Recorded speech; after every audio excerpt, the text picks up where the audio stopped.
وفادار ہے علماء دیوبند، اسلام کے غمخوار ہے علماء دیوبند۔ اللہ کے محبوب کے اور دین مبی کے،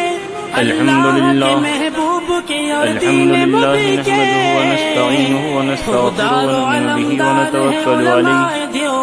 ونعوذ باللہ من شرور انفسنا ومن سیئات اعمالنا، من يهده الله فلا مضل له ومن يضلل فلا هادي له، ونشهد ان لا اله الا الله وحده لا شريك له، ونشهد ان سيدنا مولانا محمدا عبده ورسوله الذي ارسل بالحق بشيرا ونذيرا وداعيا الى الله باذنه وسراجا منيرا، اما بعد فاعوذ بالله من الشيطان الرجيم، بسم الله الرحمن الرحيم، انا اعطيناك الكوثر فصل لربك وانحر ان شانئك هو الابتر۔ وعن عبد الله بن عمرو رضي الله تعالى عنهما قال قال رسول الله صلى الله عليه وسلم حوضي مسيرة شهر وزواياه سواء، ماؤه أبيض من اللبن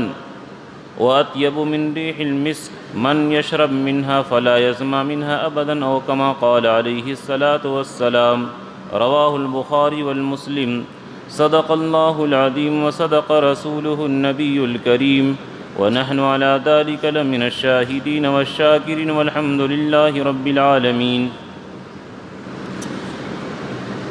تذکرہ چل رہا ہے احوال قیامت کا، میدان محشر میں کیا ہوگا، کس طرح زندہ ہوں گے، کون لوگ عرش کے سائے میں ہوں گے، اس کا تذکرہ ہو چکا۔ میدان محشر میں حوض کوثر کا معاملہ ہوگا۔ حوض کوثر، حوض کے معنی آتے ہیں بہنے کے، حاذا یحیز و حیزن اس کے معنی بہنے کے آتے ہیں، اسی لیے عورتوں کو جو ہر ماہ ناپاکی کا خون آتا اس کو حیض کہا جاتا ہے، اسی بہنے کی مناسبت کی وجہ سے۔ اور حوض کے معنی بہنے کے، اور کوثر کے معنی خیر کثیر، بہت زیادہ بھلائی۔ چنانچہ حضور صلی اللہ علیہ وسلم کو جتنی بھلائی ملی ہے، کائنات میں کسی کو بھلائی نہیں ملی، اور حوض بھی یہ بھلائی میں سے ہے۔ جس طرح حضور کا آخری نبی ہونا، تمام رسولوں میں افضل رسول ہونا، لوائے حمد ہونا، مقام محمود کا ملنا، سفارش کا حق ملنا، شفاعت کبریٰ کا حق ملنا، یہ جو حضور کے لیے خیر کثیر ہے، اس میں حوض کوثر بھی داخل ہے۔ چنانچہ علامہ قرطبی رحمۃ اللہ علیہ کے قول، ملا علی قاری رحمۃ اللہ علیہ نے مرقات کے اندر جو مشکات کی شرح اس کے اندر نقل کرتے ہیں کہ حوض کوثر دو ہوگا۔ اصل حوض کوثر تو جنت میں ہے، اور میدان محشر میں جو حوض کوثر ہوگا اسی جنت سے دو پرنالے کی شکل میں، چنانچہ روایت کے اندر موجود ہے کہ دو پرنالے کی شکل میں حوض کوثر سے آئے گا، یغص فیہ میزابان یمدانہ من الجنت احدہما من ذہب والآخر من ورق، کہ جنت سے دو نہر، دو کیاری، دو پرنالے بہیں گے، ایک میں چاندی کا پانی جیسا ہوگا اور دوسرے میں سونے کا، یعنی دودھ کی شکل میں پانی جو آئے گا وہ ہوگا چاندی سے، اور شہد جو آئے گا جو میٹھا ہوگا، دودھ جو آئے گا وہ چاندی کے پیپ سے، اور شہد جو آئے گا وہ سونے کے پیپ سے۔ تو حوض کوثر اصل میں جنت میں ہے، اور جنت میں سے ہی کنیکشن جوڑ کر کے میدان محشر میں لایا جائے گا، اور یہ ہر نبی کو ملے گا۔ جتنے بھی انبیاء ہیں سارے نبیوں کو حوض کوثر ملے گا۔ اللہ کے رسول فرمائے بھی کہ ان لکل نبی حوضا،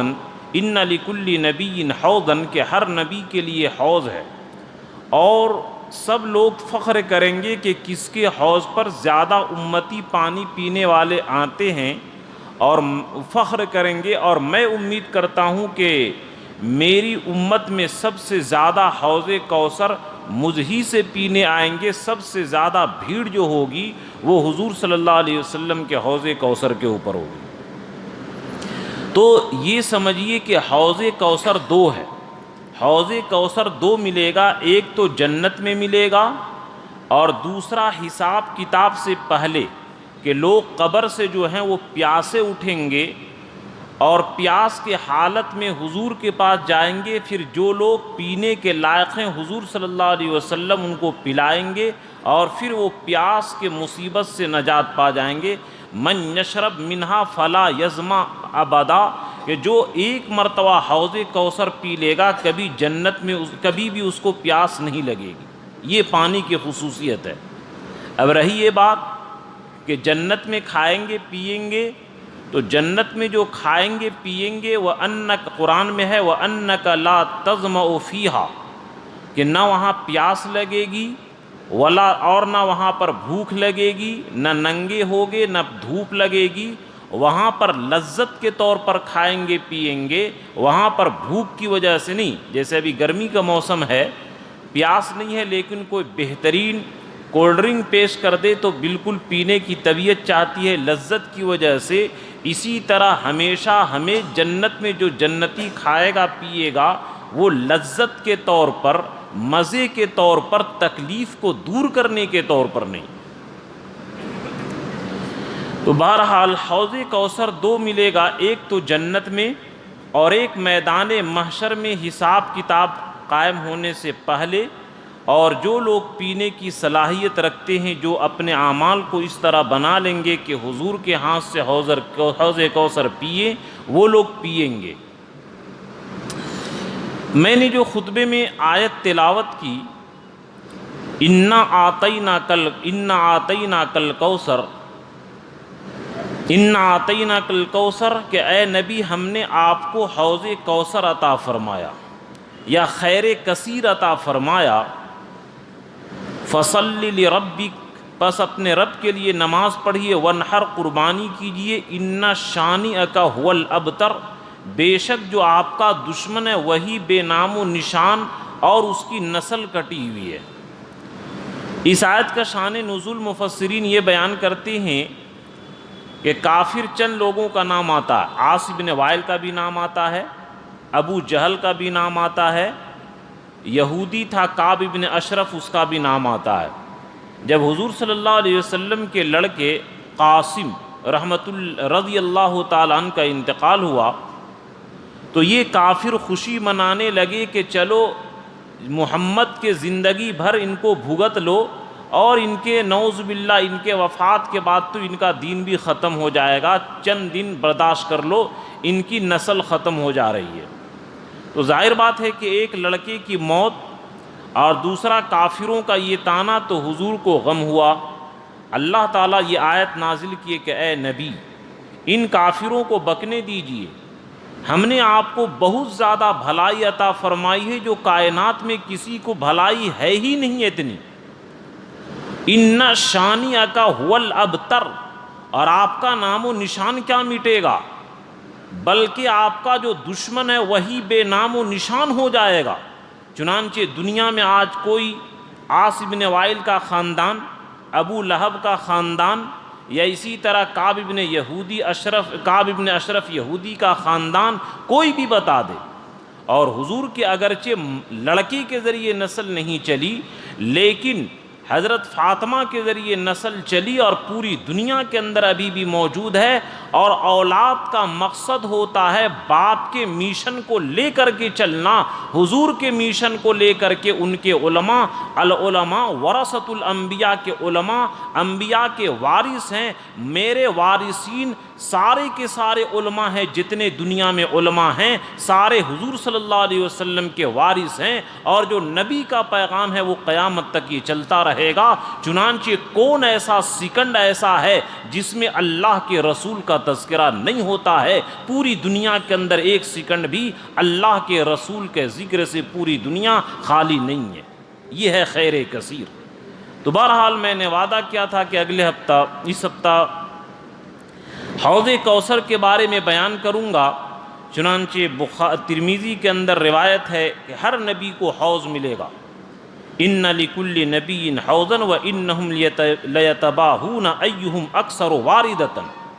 کہ ہر ایک نبی فخر محسوس کریں گے کہ کن کے پینے والے امتی زیادہ ہیں، وانی لارجو ان اکون اکثرہم واردتا، اور میں امید کرتا ہوں کہ سب سے پینے والے زیادہ میرے حوض کے اوپر آئیں گے، سب سے زیادہ بھیڑ میری امت کی ہوگی۔ چنانچہ یہ حدیث میں بیان کر چکا ہوں کہ جنتیوں کا 120 صف ہوگا، اس میں سے 80 صف حضور کے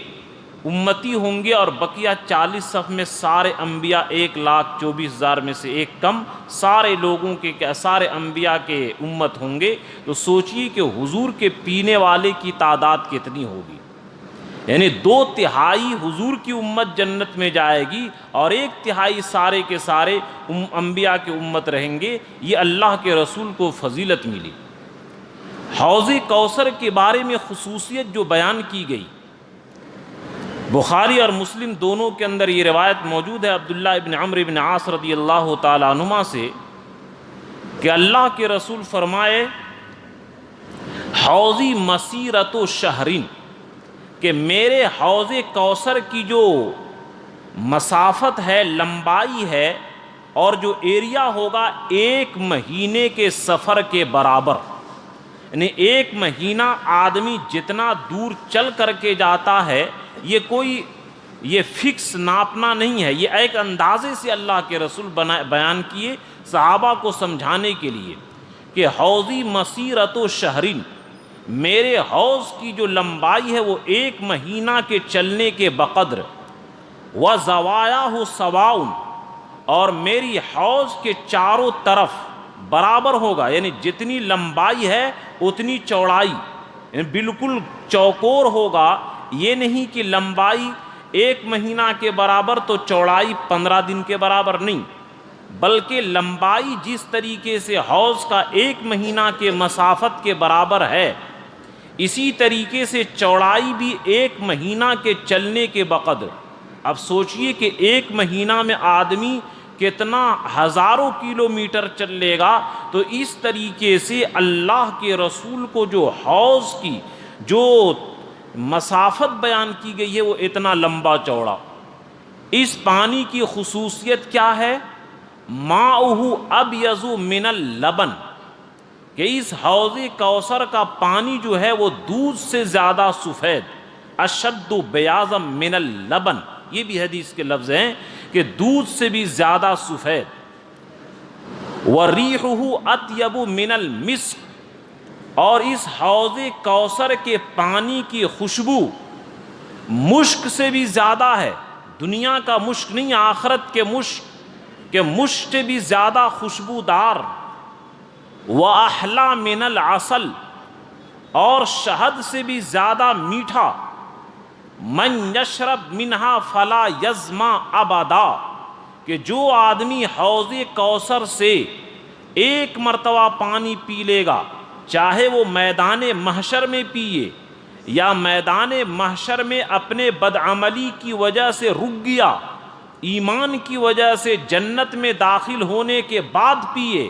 جب بھی آدمی پیے، چاہے میدان محشر میں پیے یا بدعملی سے رک گیا تو جنت میں جا کر کے پیے، فلا یظمأ ابدا، تو وہ آدمی کبھی بھی وہ پیاس اس کو نہیں لگے گی، جس کو آیت کریمہ میں وَأَنَّكَ أَلَّا تَجُوعَ فِيهَا، کہ جنت میں تجھے بھوک نہیں لگے گی، وَلَا تَعْرَى، اور نہ وہاں ننگے ہوگے، وَأَنَّكَ لَا تَظْمَأُ وَلَا تَضْحَىٰ، اور جنت میں نہ تجھے پیاس لگے گی اور نہ تجھے دھوپ لگے گی، وہاں تو سورج چاند کا نظام ہوگا ہی نہیں، وہاں پر دھوپ نہیں لگے گی، ہمیشہ سہانا موسم، سونے کے وقت میں پردے خود بخود گر جائیں گے، اور نیند سے تھکان دور کرنے کے لیے نہیں بلکہ آرام کرنے کی نیت سے وہ لیٹے گا۔ اب یہاں پر سوال میں پھر دوہرا دیتا ہوں کہ بہت سارے لوگ نہیں تھے، کہ جب جنت میں بھوک نہیں لگے گی، پیاس نہیں لگے گی، اور جبکہ یہ روح المعانی کے اندر علامہ محمود آلوسی رحمۃ اللہ علیہ حدیث نقل کیے ہیں کہ ہر جنتی صبح 500 پلیٹ کھائے گا اور شام کو 500 پلیٹ کھائے گا تو جب بھوک نہیں ہوگی تو اتنا پلیٹ کھائے گا کیسے؟ تو میں نے وہی عرض کیا کہ یہاں پر ہم لوگ جو کھانا کھاتے ہیں بھوک سے سر چکرانے لگتا ہے، وہاں پر بھوک کی وجہ سے پریشانی نہیں ہوگی،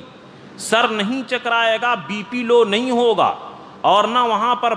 شوگر لو ہوگا، نہ شوگر ہائی ہوگا، کچھ نہیں ہوگا۔ وہاں پر جو کھائیں گے لذت کے طور پر، جیسے بھوک نہیں لگی ہے، چاؤمین، چلی اور پتہ نہیں کیا شہر والے کھانے ماہر ہوتے ہیں، کیا کیا کھاتے ہیں، بھوک نہ ہونے کے باوجود یہ لذت کے طور پر جو کھاتے ہیں، اسی طرح جنت میں انسان جنتی ہمیشہ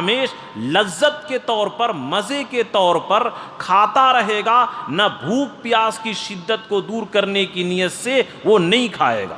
تو میرے دوستو، اصل زندگی وہ ہے، کاش اسی لیے صحابہ جنت کی جب حقیقت کو سمجھے تو اپنی جان، اپنا مال اور پوری عزت و آبرو اور پوری تن من دھن کی بازی لگا دیے، لیکن جنت نہ چھوٹ پائے۔ اللہ کے رسول ترغیب بھی دیے، اطلب الجنت جہدکم، کہ پوری طاقت کے ساتھ جنت حاصل کرو۔ تو میرے دوستو، یہ جب حوض کوثر کے ایک گلاس پانی کے یہ خصوصیت ہے تو اندازہ کیجئے کہ جنت کی نعمت کا کیا خصوصیت ہوگی۔ اسی لیے اللہ کے رسول فرمائے کہ مالا عین رات، کہ ایسی چیز اللہ نے مسلمانوں کے لیے، جنتیوں کے لیے تیار کیا ہے جو نہ کسی آنکھ نے دیکھی ہے، نہ کان نے سنا ہے، ولا خطر علی قلب بشر، اور نہ انسان کے تصور اور ذہن میں وہ آ سکتا ہے۔ ہم کتنوں خوبصورت حسین سے حسین سین کو کھینچے، منظر کو کھینچے، لیکن جنت کا حسن و جمال اور جنت کی سرسبز و شادابی یہ انسان کے تصور سے باہر کی بات ہے۔ جب سوچئے کہ جب جنت تصور سے باہر کی بات ہے تو اللہ جو مالک الملک ہے، جنت کا خالق ہے، اس کی تصور انسان کیسے کر سکتا ہے؟ اور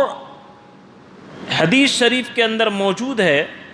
بخاری کے اندر بھی یہ روایت موجود ہے کہ اللہ کے رسول فرمایا، حدیث کا مفہوم ہے کہ جب میں معراج میں گیا تو دیکھا جبرائیل امین کے ساتھ چل رہا تھا، تو دیکھا کہ ایک حوض ہے اور اس حوض کے کنارے کنارے موتی کے گنبد بنے ہوئے ہیں اور اس کا پانی مشک سے بھی زیادہ خوشبودار ہے۔ میں نے جبرائیل امین سے پوچھا کہ اے جبرائیل امین یہ کیا ہے؟ تو فرمائے حاذ الکوثر الذی اعطاک، کہ اے اللہ کے نبی یہ حوض کوثر ہے جو اللہ نے آپ کو عطا کیا ہے۔ تو اس سے پتہ چلا کہ اصل حوض کوثر جنت میں ہے، اور جنت سے کنیکشن جوڑ کر کے دو پائپ میں، ایک چاندی کا پائپ ہوگا اور ایک سونے کا پائپ ہوگا، ایک کے ذریعے دودھ اور ایک کے ذریعے شہد، جو میٹھا اور یہ دودھ سے بھی زیادہ سفید ہوگا، وہ پانی حوض کوثر میں گرا کر کے اللہ کے رسول اپنی امت کو پلائیں گے۔ اب صحابہ کو فکر ہوتی تھی کہ اے اللہ کے رسول یہ حوض کوثر تو آپ کو عطا ہو گیا، اور پورے آدم علیہ السلام سے لے کر قیامت تک سارے کے سارے لوگ میدان محشر میں ہوں گے، تو کیسے آپ پہچانیں گے؟ یہ صحابہ کو فکر ہوئی، تو یہ سوال کیے۔ تو اللہ کے رسول صلی اللہ علیہ وسلم فرمائے کہ اے میرے صحابہ، حوض کوثر پر جو میں کھڑا رہوں گا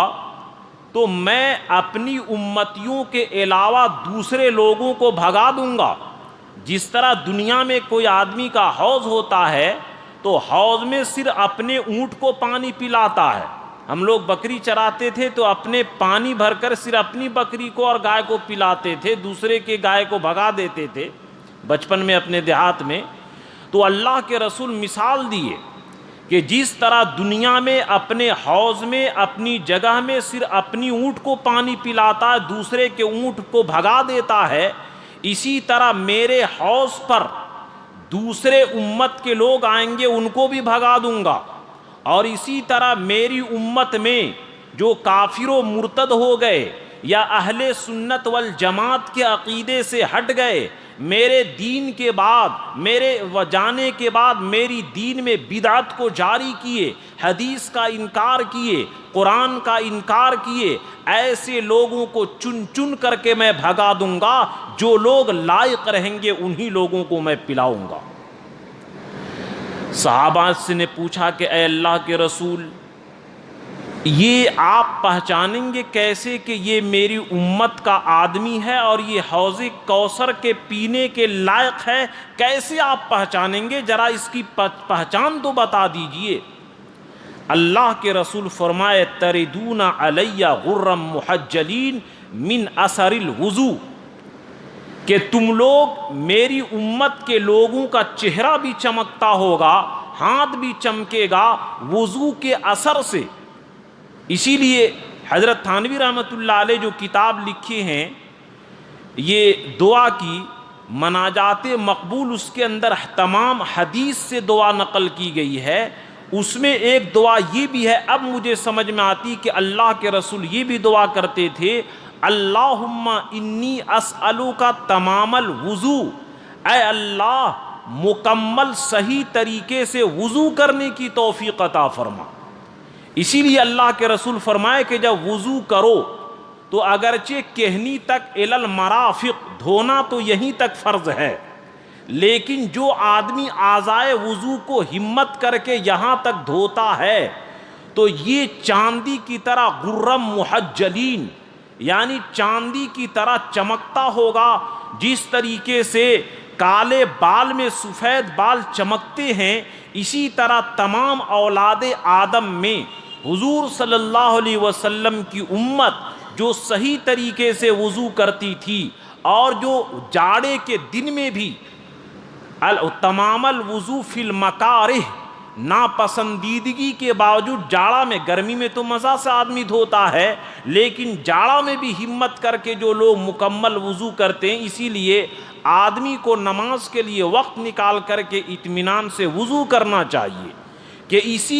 اسی وضو کی برکت کی وجہ سے اللہ کے رسول پہچان لیں گے اور اپنے حوض پر بلا کر کے پانی پلائیں گے، جو جنت میں داخل ہونے کے بعد تک ہمیشہ ہمیش فلا یظما ابدا، کہ جو ایک مرتبہ اس پانی کو پی لے گا کبھی بھی پیاس کی تکلیف اس کو محسوس نہیں ہوگی۔ اور جنت میں جو پانی پیے گا وہ پیاس دور کرنے کے لیے نہیں بلکہ لذت اور مزہ حاصل کرنے کے لیے، انجوائے کے لیے پیے گا، وہ تکلیف پیاس کی دور کرنے کے لیے نہیں ہوگی۔ اس لیے آدمی کو وضو کا اہتمام کرنا چاہیے، نماز کا اہتمام کرنا چاہیے، کہ اسی وضو کی برکت سے اللہ کے رسول پہچانیں گے۔ کن لوگوں کو اللہ کے رسول کہ امت محمدیہ کے اندر وہ آدمی داخل ہے، لیکن یہ حدیث غور سے سنیے، اس زمانہ کے اندر لوگ بڑی گڑبڑ کر رہے ہیں اور اپنے آپ کو جو نعرہ دے رہے ہیں کہ علماء سے ربط رکھنے کی ضرورت نہیں ہے، جبکہ اللہ کے رسول فرمائے العلماء ورثۃ الانبیاء، کہ جس طرح نبی موجود ہو،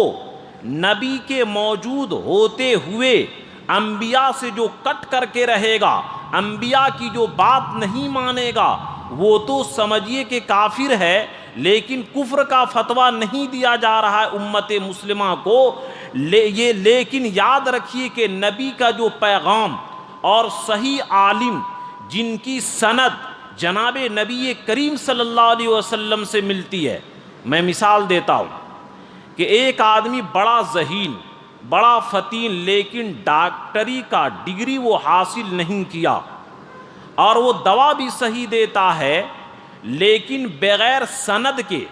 بغیر ڈگری کے وہ آدمی علاج کرے تو وہ آدمی مجرم ہے۔ اسی طریقے سے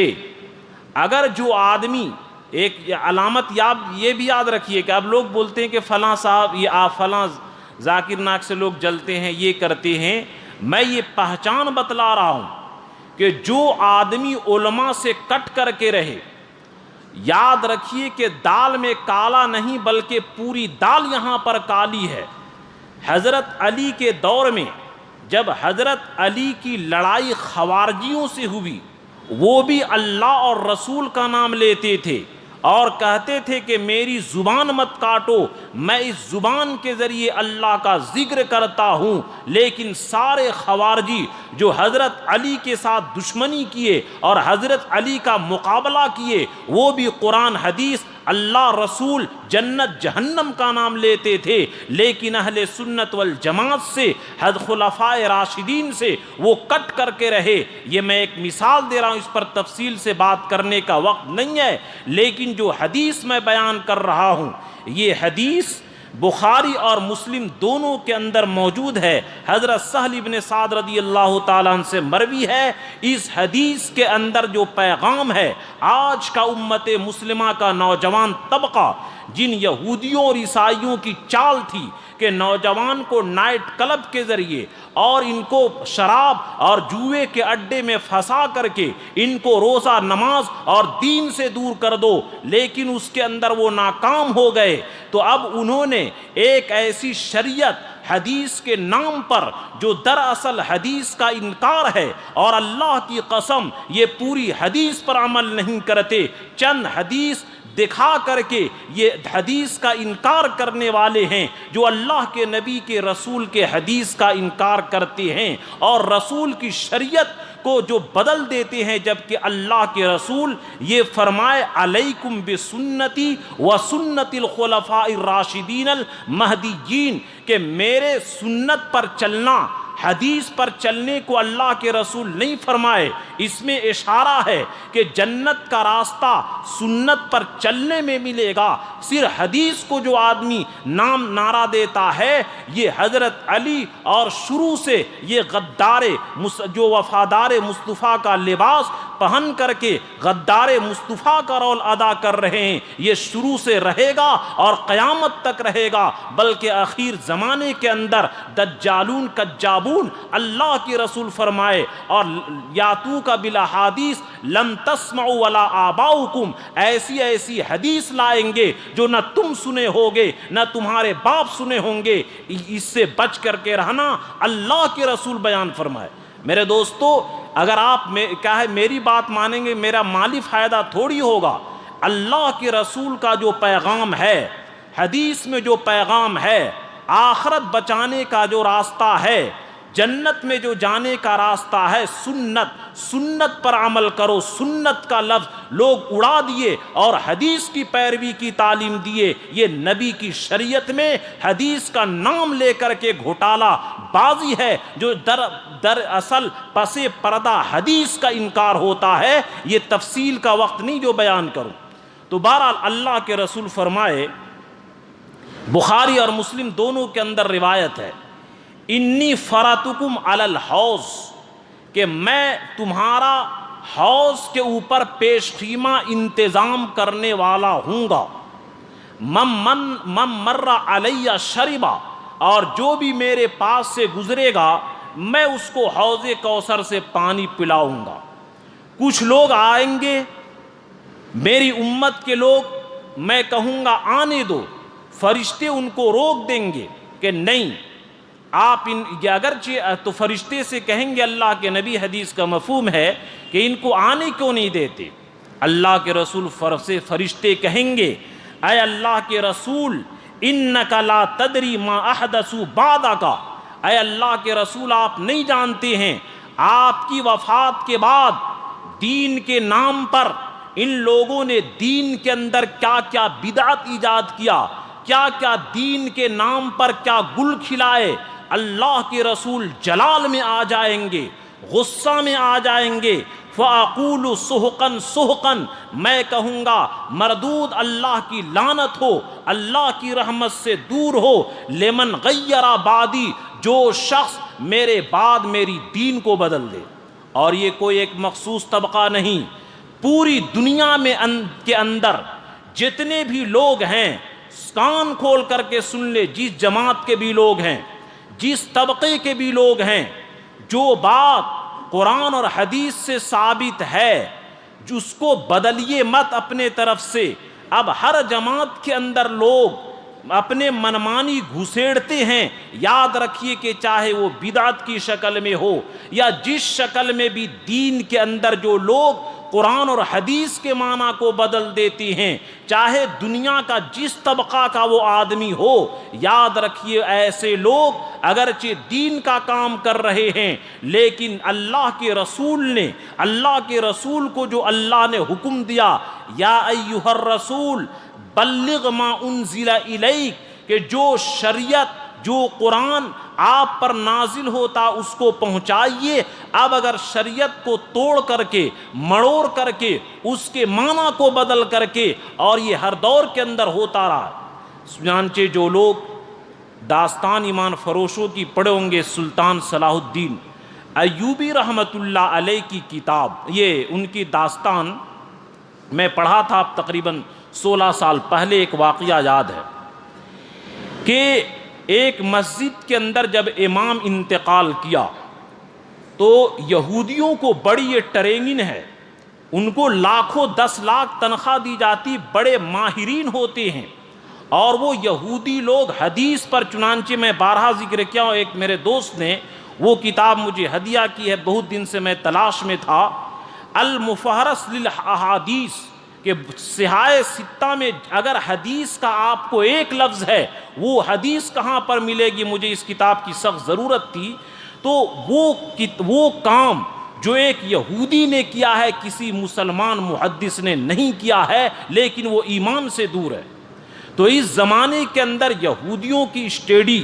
اور ان کا مطالعہ صرف وہ دین کے نام پر نہیں، بلکہ دین کو برباد کرنے کے لیے، اور وہ ایسے سوسا چھوڑے گا کہ امت کے لوگ پریشان ہو جائیں گے۔ اسی لیے میرے دوستو، آدمی کو چاہیے کہ اپنے اہل سنت والجماعت علماء سے رابطہ رکھے، ورنہ شیطان جس طرح یہ بکری کو بھیڑ ریوڑ سے الگ دیکھتا ہے، اس کو اچک لیتا، اسی طرح دین کا نام لے کر شکیل ابن حنیف جو کافر ہے، اس مردود کے بھی مبلغین جتنے ہیں وہ بھی قرآن حدیث کی بات کرتے ہیں۔ وسیم رضوی جو کافر ہے، کافر ہو چکا مردود، وہ بھی قرآن حدیث کی بات کرتا ہے۔ سارے کے سارے قرآن حدیث کی بات کریں گے امت کو مرعوب کرنے کے لیے، اور ان یہودیوں کی سازش ہے کہ ان نوجوانوں کو تو ہم بددین نہیں کر سکے، لیکن ان نوجوان نسل کے اندر ایک ایسی دین کی راہ چلاؤ کہ اپنے علماء سے یہ کٹ جائیں اور دعویٰ کرے کہ قرآن سے ہم سمجھنے والے ہیں، یوٹیوب کے ذریعے ہم سمجھ لیں گے۔ کون ماں کا لال ہے کہ دکھا دے یوٹیوب کے ذریعے کوئی علاج کروایا ہو، یوٹیوب کے ذریعے پورا دھندا چلاتا ہو۔ ان جب دنیا کے کاموں میں آپ ڈاکٹر کے، وکیل کے اور دیگر تمام لوگوں کے محتاج ہیں،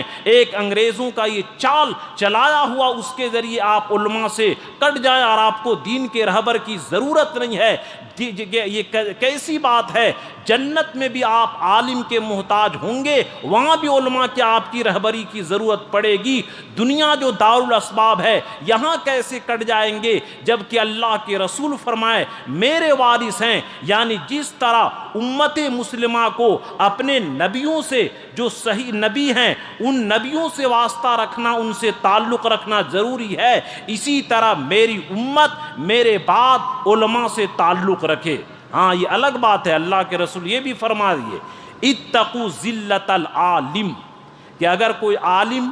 غلط بات کرتا ہے، غلط حدیث بیان کرتا ہے،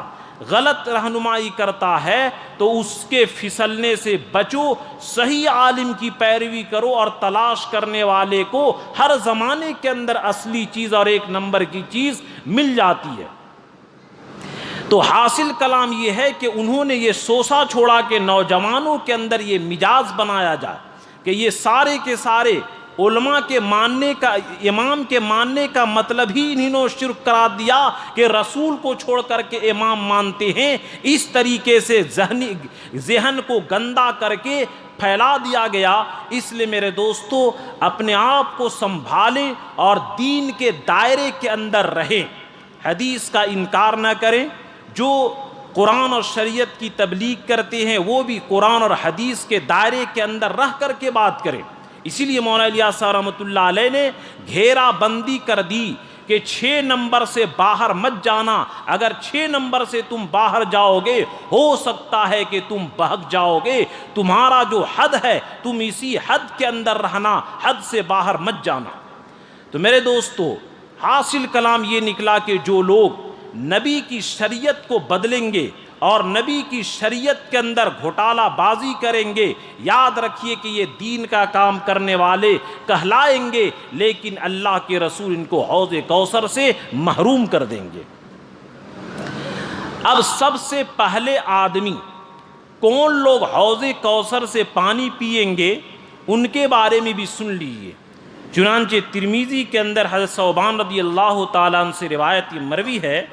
اول الناس ورودا فقراء المہاجرین، کہ سب سے پہلے میرے حوض کوثر پر جو پانی پینے آئیں گے وہ فقراء مہاجرین جو ہجرت کرنے والے ہیں اور پورے اللہ کے لیے اور اللہ کے رسول کے لیے اپنے جان مال کو قربانی کا بازی لگا دیے، اس کا سودا کر دیے۔ یہ لوگ غربت کی وجہ سے اشعثاء رؤوسا، پراگندہ بال رہتے تھے، الدنس ثیابا، اور ان کے کپڑے گندے رہتے تھے۔ اگر کسی مالدار کے یہاں نکاح کا پیغام دیا جائے ان کو ریجیکٹ کر دیا جاتا تھا۔ کسی صاحب اقتدار کے دروازے پر اگر یہ لوگ جائیں بالفرض والمحال تو ان کو غریب کا کے دھکا دے دیا جاتا، یعنی جو دنیا میں اللہ کے اور اللہ کے رسول کے لیے، دین کے لیے فقر و فاقہ اور غربت کو برداشت کرتا ہے، انشاءاللہ ان فقراء مہاجرین کی پیچھے یہ لوگ بھی حوض کوثر پئیں گے۔ تو جو آدمی دنیا میں دین کے خاطر جتنی غربت اختیار کیا، اللہ کے رسول صلی اللہ علیہ وسلم اس کو حوض کوثر سے پانی پلائیں گے۔ اور اللہ کے رسول یہ بھی فرمائے کہ ذانہ کا نجوم السماء، اور حوض کوثر پر لوٹے، گلاس اور کپ کی جو تعداد ہوگی ایسے ہوگی جیسے آسمان کے ستارے، کہ جس طرح آسمان کے ستارے چمکتے ہیں اسی طرح یہ پیالے وہاں پر چمکیں گے، اور جس طریقے سے آسمان کے ستارے کی کوئی گنتی نہیں ہے اسی طرح وہاں پر کوئی گنتی نہیں ہوگی۔ ایک حدیث اور سن لیجئے، اللہ کے رسول فرمائے، ایک دن حضرت زید بن ارقم فرماتے ہیں ایک غزوہ سے ہم لوگ لوٹ رہے تھے، اور غزوہ سے لوٹنے کے بعد ایک جگہ پر پڑاؤ ڈالے تو اللہ کے رسول فرمائے ما انتم جزء مئات الف جزء، کہ میرے حوض کوثر کے اوپر جو پانی پینے والے لوگ آئیں گے تم لوگ ان کا لاکھواں حصہ بھی نہیں ہو، یعنی 1,00,000 میں سے 1 حصہ بھی نہیں ہو۔ تو صحابی نے پوچھا کہ آپ لوگوں کی تعداد کیا تھی؟ تو انہوں صحابی نے کہا 700 یا 800۔ اب 700-800 کو گنا کر لیجئے 8 کروڑ، یعنی 8 کروڑ کم سے کم۔ اسی سے پتہ چلا کہ ساری امت محمدیہ حوض کوثر سے پانی نہیں پیے گی، بلکہ حوض کوثر سے پانی وہی پیے گی